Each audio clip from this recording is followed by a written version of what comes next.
오늘 이 시간 우리 함께 하신 모든 성도 여러분들에게 하나님 앞에 늘 항상 같은 마음, 변치 않은 마음, 그래서 하나님께서 보시고 늘 함께 하시기를 기뻐하시는 그런 주의 종들 다 되시기를 주의 이름으로 축원드립니다. 요셉은 하나님께서 함께한 자로 유명한 사람입니다.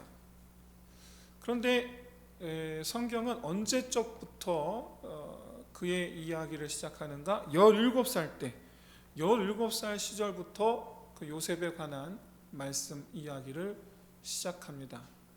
그의 처음은 어땠는가? 그의 처음 모습은 어땠는가?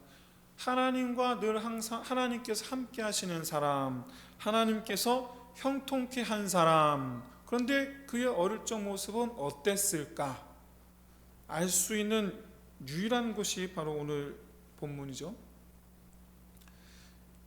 성경 17살 때부터 기록하고 있는데 이 시기는 야곱이 세겜에서 아버지 이삭이 있는 헤브론으로 옮겨온 지 얼마 지나지 않았을 때입니다.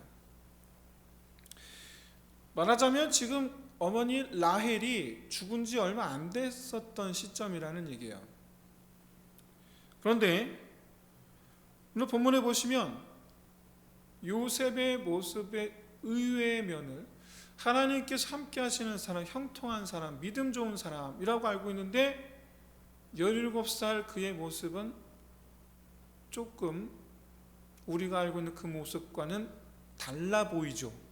바로 고자질쟁이 모습을 보여줍니다. 형들이 하는 모습 잘못들을 일일이 아버지에게 가서 고해 바치는 거예요. 여러분, 이게 과연 신앙의 모습일까? 그리고 자기가 꿈 이야기를 하는데 마치 자랑하듯이 들어보시오 다 불러 모아놓고 들어보시오 자랑하듯 그렇게 꿈 이야기를 합니다. 듣는 사람 입장에서는 결코 기분 좋을 꿈이 아닌데 가족들이 다 나한테 절하는 꿈인데 그걸 굳이 가족들한테 이야기한다. 이게 무슨 심보일까? 과연 이런 심보가 과연 하나님께서 함께 하시는 사람다운 그런 심보인가? 그런데 4절을 보시면 아버지가 요셉을 다른 형들과 비교해서 더 사랑한다라고 말씀하고 있습니다. 이런 정보들을 몇 가지 되지 않지만 이 정보들을 모아서 보면 이 요셉은 지금 아내를 잃고 나서 그 아들을 더 편애하는, 아들이 더 불쌍하게 느껴졌겠죠. 그렇게 아들을 더 편애하는 그 아버지를 등에 업고 형들에게 아나무인 행동하는 그런 철없는 막내의 모습이었다라고 그렇게 볼 수 있을 것 같습니다. 그런데 이런 모습은 분명히 여러분 신앙과는 거리가 있는 모습이죠. 믿음 있는 사람이 과연 그렇게 아나무인으로 하겠습니까? 그렇죠. 분명히 거리가 있는 모습이에요. 그런데 성경 가만히 보시면 얼마 안 있어서 요셉이 이집트 장군 집에 노예로 팔려갑니다. 그 집에서 그 장군의 아내의 유혹을 이겨낼 수 있었던 건 분명히 그의 믿음이었어요. 믿음으로 그 유혹을 이겨냈어요. 그리고 그 일 때문에 감옥에 갇혔는데 감옥에서 하나님께서 주시는 그 능력으로 꿈풀이를 하는 모습. 여러분, 믿음 없으면 하나님께서 그런 꿈도 주시지 않죠. 그러니까 이 뒤 이야기를 보면 요셉은 분명히 믿음의 사람, 특별히 내 상황, 환경, 관계없이 하나님을 믿는 굳건한 그런 상황에 흔들리지 않는 그런 굳건한 신앙인의 모습을 보여줍니다. 그런데 이런 상황에 흔들리지 않는 굳건한 신앙이라는 것은 여러분 하루아침에 되는 일이 아니에요. 결코 하루아침에 이루어지지 않습니다. 다시 한번 말씀드리지만 요셉의 이런 흔들림 없는 굳건한 신앙의 모습은 요셉의 형들의 손에 의해 노예로 팔려간 지 얼마 지나지 않아서 보여준 모습이에요. 이게 무슨 말이냐? 오늘 본문 속에 드러난 이 요셉의 말과 행동들, 철없는 막내 동생 같은 모습들, 아나무인, 아버지 뺑 믿고 그런 모습들이 사실은 믿음의 행동일 수도 있다라는 거예요. 믿음의 행동일 수도 있다. 시기가 같아요. 비슷한 시기에 일어난 일이에요. 그런데 보이는 모습이 완전히 상반되어 있어요. 앞에는 굉장히 비신앙적인 모습이고 뒤에는 굉장히 신앙적인 모습이고, 어떻게 이럴 수가 있는가? 이걸 우리가 어떻게 해석을 해야 되는가? 두 가지로 해석할 수 있습니다. 하나는 노예로 팔려가는 극한적인 상황에 부딪히게 되니까 하나님을 찾은 것이다, 이렇게 우리가 해석할 수 있고, 또 다른 하나는 노예로 팔려가기 이전이나 이후나 요셉은 늘 항상 신앙적이었다라는 거예요. 둘 중 하나예요. 갑자기 신앙적이 되었거나 아니면 원래 늘 신앙적이었거나, 둘 중 하나예요. 말하자면 형들에 대한 태도가 실은 믿음 때문에 신앙의 발로였다 라고 봐야 된다라는 거예요. 우리 분명히 두 가지 해석 가운데 하나를 택해야 됩니다. 그런데 보시면 하나님께서 요셉에게 꿈을 통해서 계시를 보여주세요. 여러분 생각해 보시죠. 하나님께서 아무에게나 계시를 보여주십니까? 그렇지 않습니다. 요셉에게 계시를 보여주셨다라는 것은, 꿈을 통해서지만 계시를 보여주셨다라는 것은 하나님께서 그에게 선지자적 사명을 맡기셨다라는 것을 뜻해요. 그에게. 그리고 읽진 않았지만 창세기 39장 2절에서 여호와께서 요셉과 함께 하셨다라는 이 표현, 원래 유대인들, 히브리인들은 성경을 기록할 때에 사람이 하나님과 함께 하였다라고 표현하지 않고 하나님께서 사람과 함께 하였다라는 식으로 표현합니다.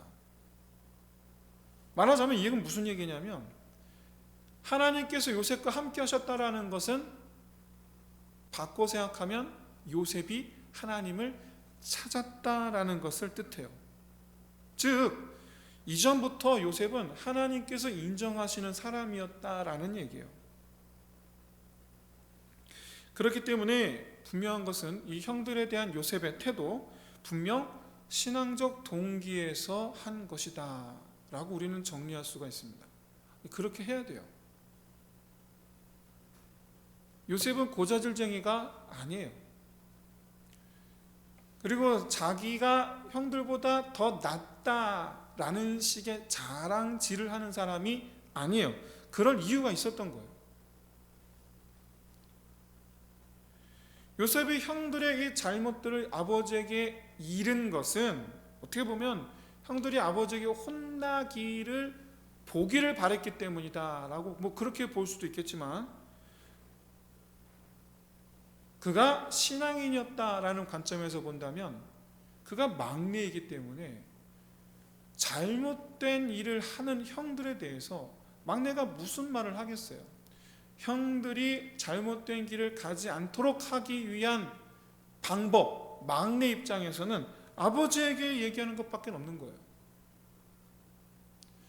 만일 요셉이 장자였거나 형제들에게 자기의 어떤 큰 영향력이 있는 사람이었거나 했다면 아버지에게 말할 필요가 없죠. 하지 마라, 말하면 됐겠죠. 하지만 그는 막내예요. 말하자면 형들을 바른 길로 인도하기 위하여 막내이기 때문에 할 수밖에 없는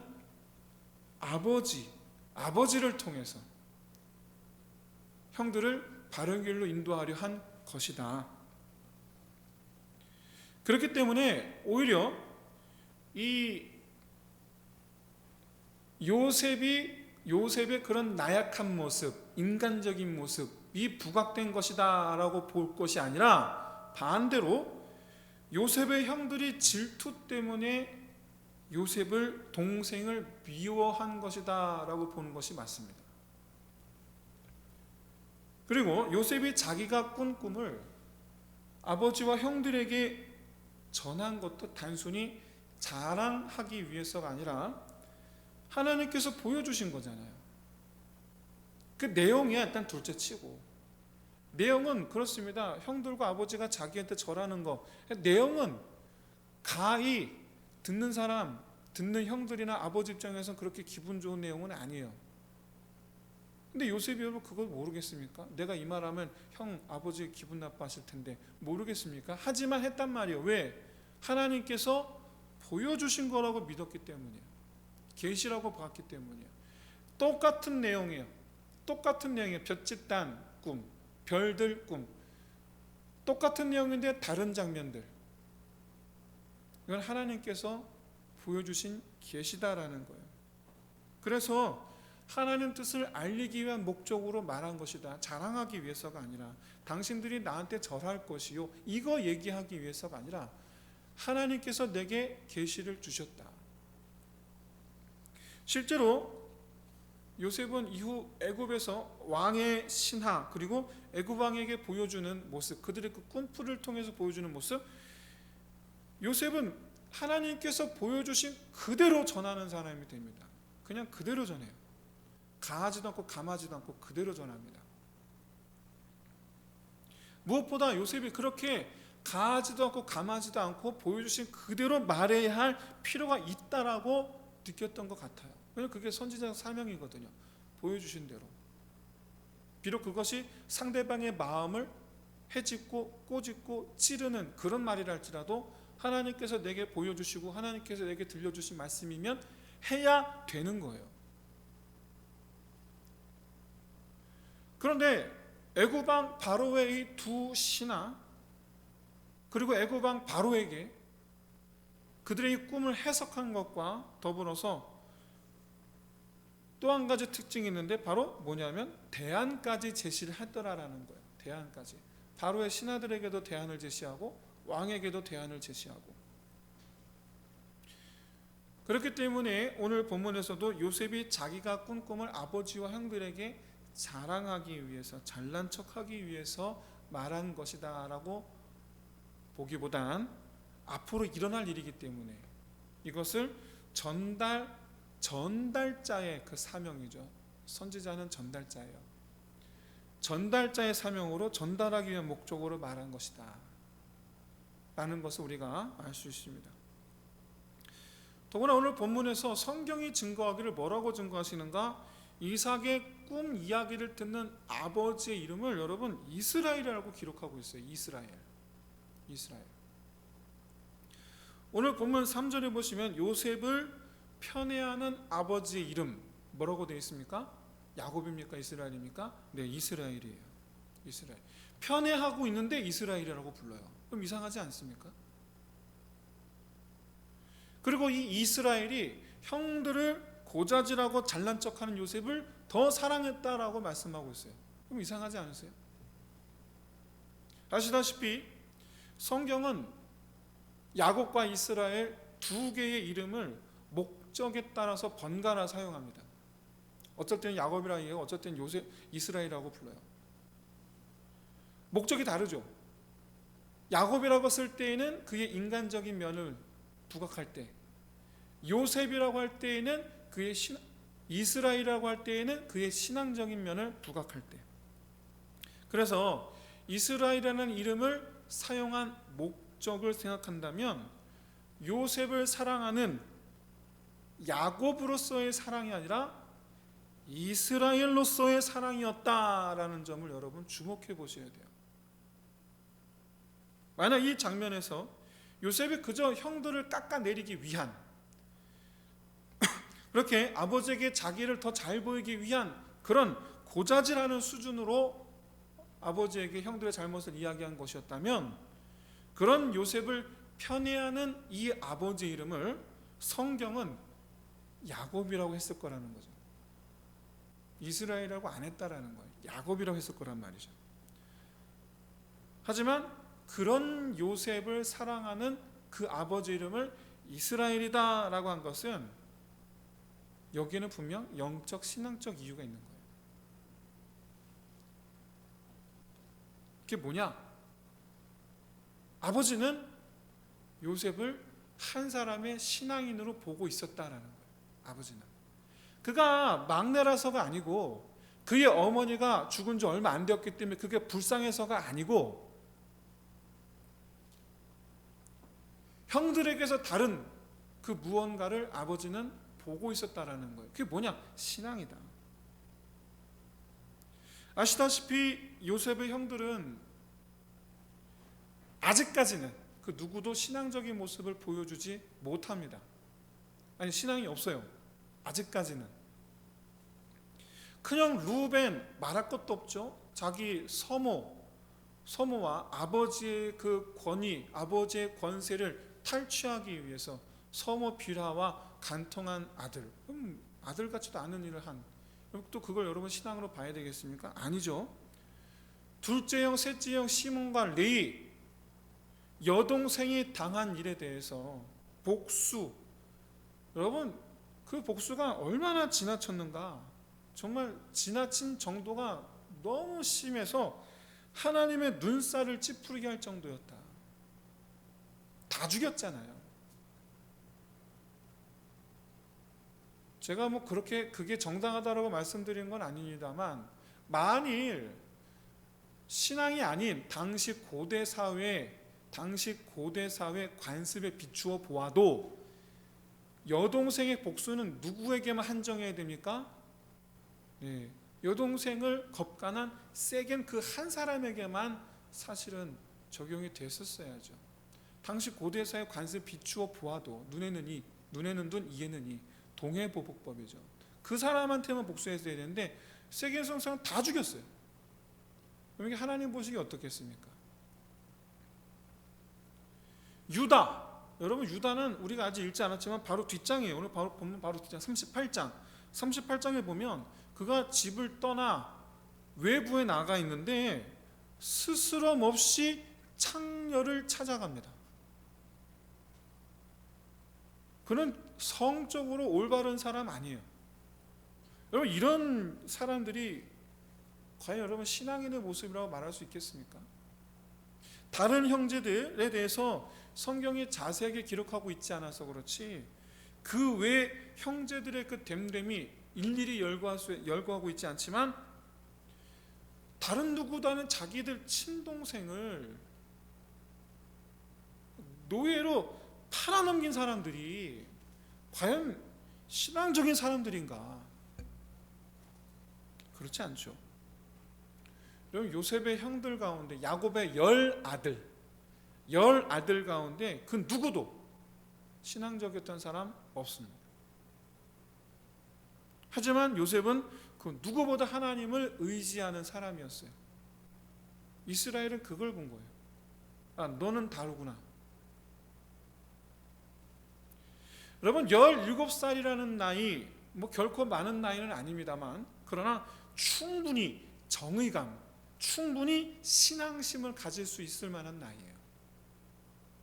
저도 예수 믿고 회개하고 예수 믿은 게 17살입니다.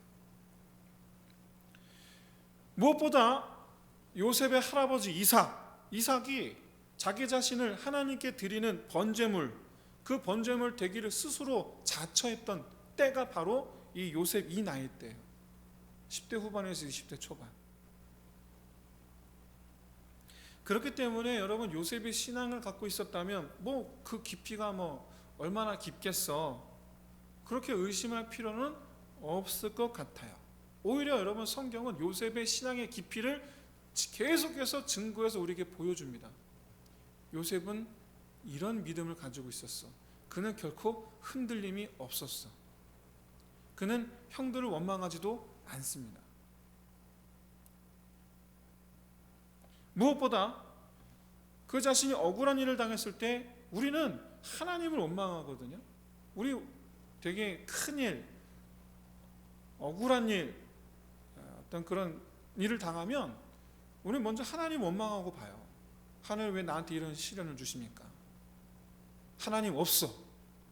조금만 나에게 잘못된 일을 하면 하나님 없다고 그래요. 그게 우리 믿음이에요. 얄팍한 우리 믿음이에요. 그런데 요셉은 그 누구도 아닌 형들의 손에 의해서 노예로 팔려갔는데 이제 영원토록 노예로 살아야 되잖아요. 그런데도 불구하고 요셉은 하나님 원망하지 않아요. 오히려 그냥 잠잠하게 하나님을 찾아요. 그는 계속해서 기도하는 사람이 돼요. 여러분, 그가 기도할 때 설마 형들을 저주하는 기도를 했겠습니까? 아니죠. 성경은 하나님께서 그를 형통케 하셨다. 형통케 하다라는 말은 그가 잘 되었다는 얘기가 아닙니다. 하나님과의 관계가 매끄러웠다, 막힘이 없었다를 뜻해요. 그게 형통이에요. 오히려 그런 상황 속에서 요셉은 하나님을 의지합니다. 그런 비슷한 인물이 다윗 있지 않습니까? 다윗. 이런 이 요셉의 성품과 신앙, 그리고 이 요셉 형들의 성품과 그들의 불신앙, 누구보다 여러분 아버지 이스라엘이 잘 압니다. 아버지는 너무 잘 알 수밖에 없어요. 너무 빤히 보여요. 이스라엘이 아직 갓난아기 베냐민을 제외하고 11명 아들 중 요셉을 가장 사랑했다. 그거 만약 그랬다면 그거는 라헬 때문이 아닙니다. 라헬 때문이 아니고 요셉의 인품과 성품과 그의 신앙 때문이에요. 그래서 야곱은 아니죠, 이스라엘이죠. 이스라엘은 요셉의 꿈 이야기를 흘려듣지 않습니다. 마음에 담아둬요. 다만 다른 아들들이 너무 화내고 얼굴색이 울그락불그락하니까 그래서 꾸중을 한 것이지, 사실은 이스라엘은 요셉의 꿈 이야기를 하나님께서 주시는 메시지로 받습니다.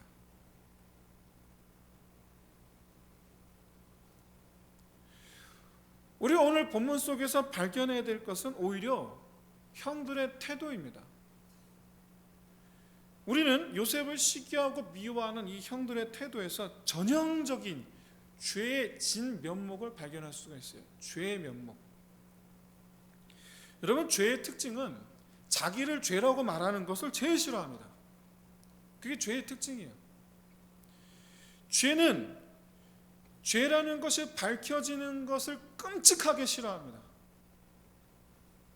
그래서 감추려고 하고 숨기려고 하고 그 누구도 알려지기를 원하지 않습니다. 그 누군가에게 알려질 것 같으면 어떻게 합니까? 강력하게 적대시하고 살인자의 마음이 들어와요. 죽이려고 들어요. 그렇기 때문에 우리는 자기 죄를 드러내려는 모든 것을 다 멀리합니다. 내 죄가 드러날 만한 상황을 피합니다. 내 죄를 알고 있는 사람을 피합니다. 내 죄를 너무나 잘 아시는 하나님을 찾지 않습니다. 이것을 보여주는 장면이 바로 오늘 4절 말씀이에요. 4절을 보시면 야곱의 아들들 가운데 그 누구도 요셉을 편안하게 대하는 사람이 없어요. 그 누구도. 왜? 요셉은 자기들의 죄를 드러내는 사람이기 때문에 그렇습니다. 그런데 이것이 바로 하나님 말씀에 대한 우리의 태도예요.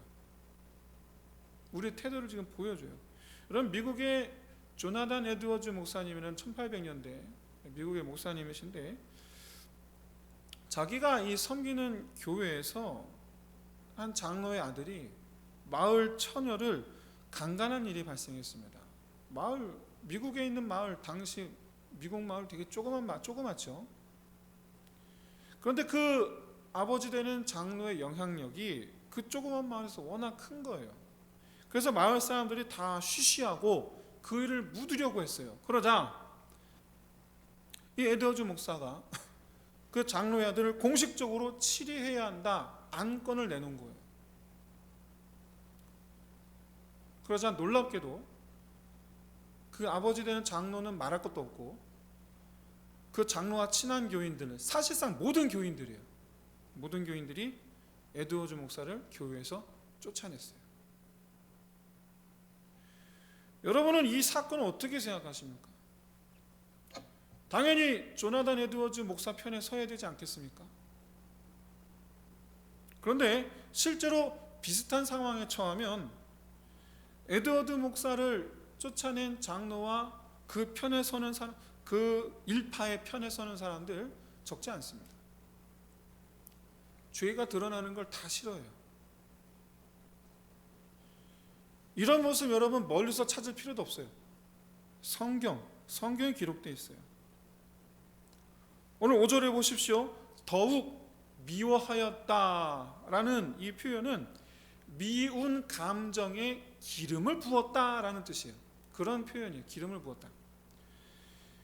이 형들의 죄를 아버지에게 고하는 이 요셉을 미워하는 마음이 지나쳤다. 즉 죽이려는 마음이 들었다라는 것을 표현한 거예요. 그런데 어디서 보면 많이 본 장면이에요. 바로 뭐냐? 자기들의 죄를 거리낌 없이 사람들에게 드러내고 밝히는 예수님, 그 예수님을 죽이려는 종교 지도자들. 사실 오늘 본문은 요셉과 예수님을 같은 동일선상에 놓고 형들과 종교 지도자들의 그 행태를 같은 선상에 놓고 보면 똑같습니다. 똑같아요. 그리고 장차 예수님께서 이스라엘 백성들에게 행하신 일과 요셉이 그의 형들에게 행한 일을 보면 똑같습니다. 백성들의 손에 의해서, 형의 손에 의해서 내침을 받았다가 그러나 그 백성들을 구원하시고 그 형들을 구원한 요셉. 그래서 요셉이 예수님의 표상이에요. 그래서 이 요셉 이야기는 자신을 미워하고 죽이려 들었던 죄인들인 이 형들을 구원하고 그로 말미암아 그 형들에게 경배받게 될 것.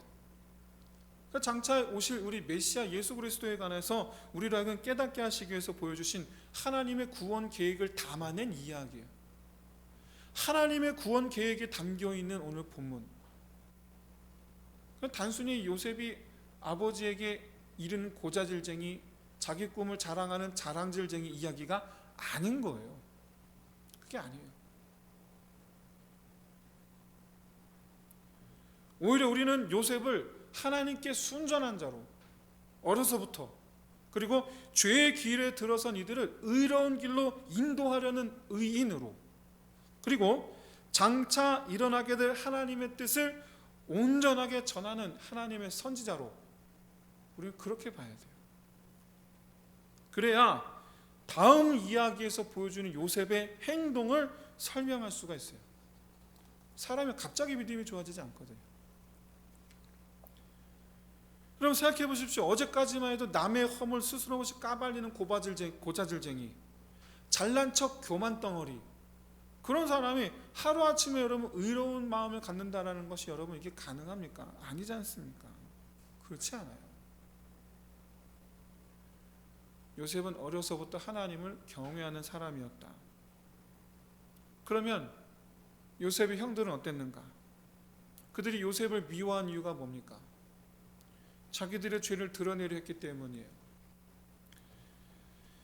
그런데 우리는 요셉을 닮아 있어야 되는데 안타깝게도 요셉의 형들의 모습을 닮아 있는 경우가 훨씬 더 많습니다. 안타깝게도. 사랑하는 성도 여러분, 죄는 감출 수가 없습니다. 반드시 드러납니다. 물론 그렇다고 해서 우리가 남의 죄에 대해서 이러쿵저러쿵 하는 것, 그건 분명히 문제가 있습니다.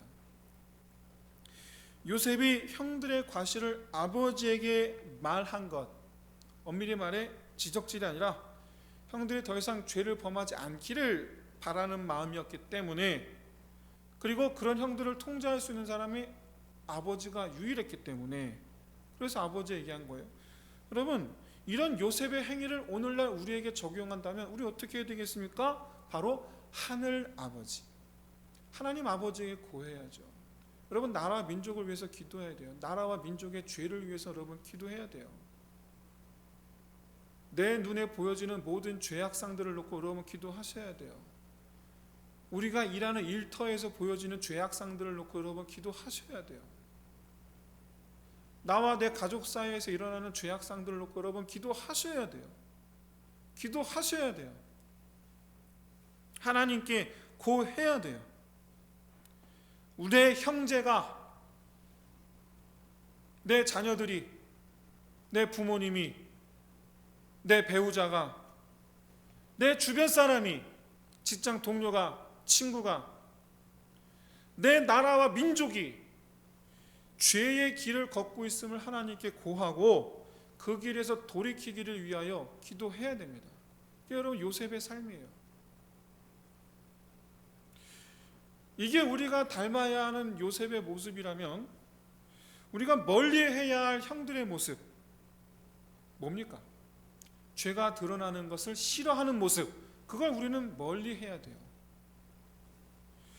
우리는 나의 죄가, 내 안에 있는 죄가 숨겨져 있었던, 꼭꼭 숨겨놓았던 내 안의 죄가 밝히 드러나 씻음받기를 구해야 될 줄로 믿습니다. 내 안에 꽁꽁 숨겨놓은 그 죄로 말미암아 내가 더 하나님 앞에 자유롭지 못한 모습이 아닌, 하나님 앞에 내 모습을 감추고 있는 모습이 아닌, 완전히 깨끗이 씻음받고 하나님 앞에 가슴을 열어도 더 이상 부끄러움이 없는 모습, 깨끗함을 받는 모습, 고침받기를 구하는 모습이어야 될 줄로 믿습니다.